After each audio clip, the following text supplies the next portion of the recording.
Hey guys, I'm the Texican. I'm going to be talking about the Dan Wesson Specialist 1911. But before I do that, let's shoot it a little bit.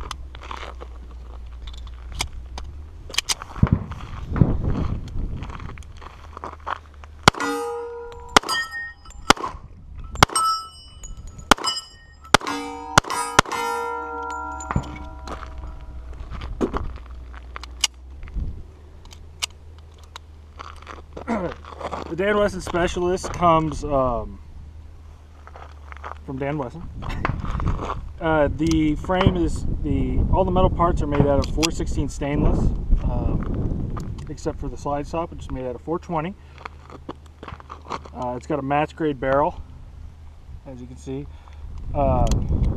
It's pretty slicked up. I guess it's got the rail for, you know, if you need light. It's got everything a high-end 1911 should. It's got front strap checkering. It's got the long trigger, extended beaver tail, skeletonized hammer, ambi safety, which I'm not a huge fan of, especially, you know, if I'm not shooting left-handed very much, so it's not very useful for me. It's got an extended mag release. It's got a GI length guide rod, which is good for me because I don't like full length. And man, it's just a pretty gun. It's got almost no roll mark. It just says Specialist on it, so you know, it's no front cocking serration, so it looks really nice and clean. It's got the what? You're in the shadow. I'm in the shadow. Oh, You can't see it at all. There you go. It's got the no glare lines on the top, which look really nice. Heine straight 8 night sights, which, you know, let's get our cameraman to get the correct profile view of. So it's just one dot on top of the other with the sight picture. Can't quite see it, but okay. So it's a really nice 1911. I haven't really had anything go wrong with it. I had one failure to feed, but I think that was either from the mag or one of my reloads, because I reused brass until it's about to die.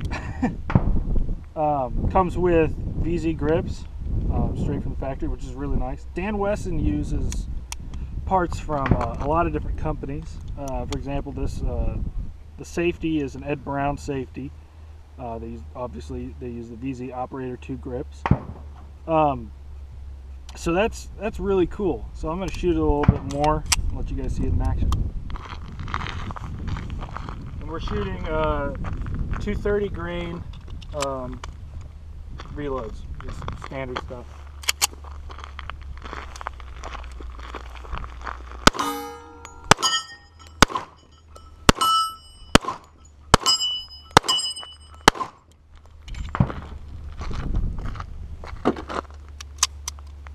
I'm going to grab a couple mags, put them in my pocket, so I don't have to keep that out.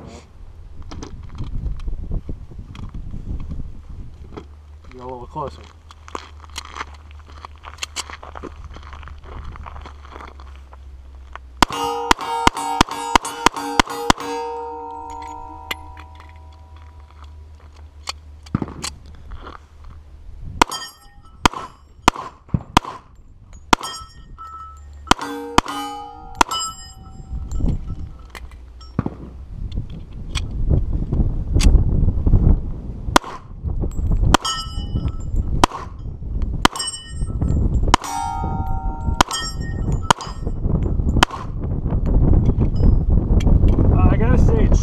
Nice.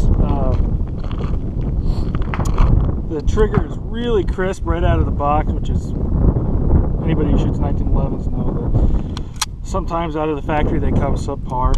I'm really impressed with this pistol. I guess something I forgot to talk about is the mag well.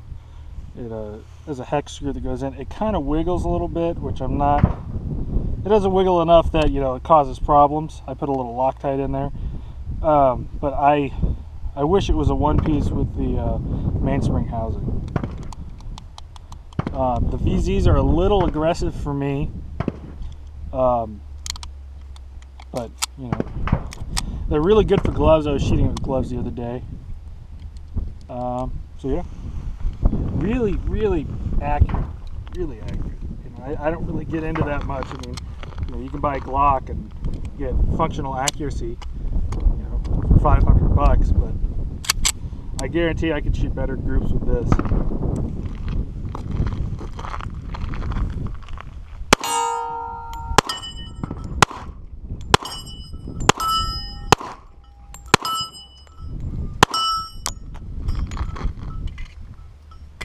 See how many mags I have left. I got 2 mags left. Let's see if we can do some long range shooting.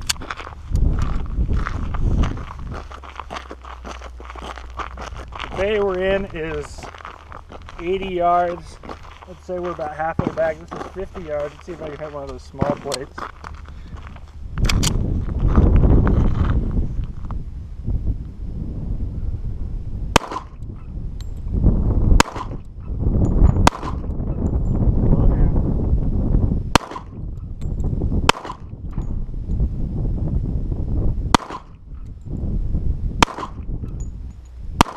There we go, finally.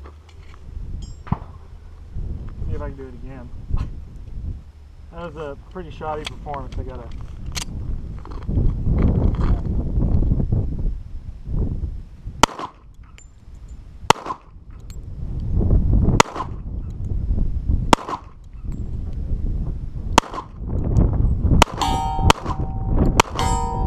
I got tired of shooting at the little ones.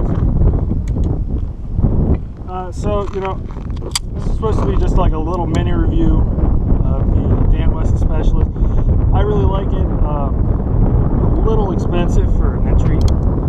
1911, you know, they cost, I think this was $1,600 total, maybe a little bit more.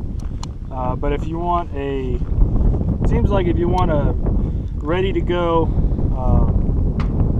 100% reliable, which is what I've noticed, which is crazy to me because every 1911 iBone needed tweaking, then this is really the way to go.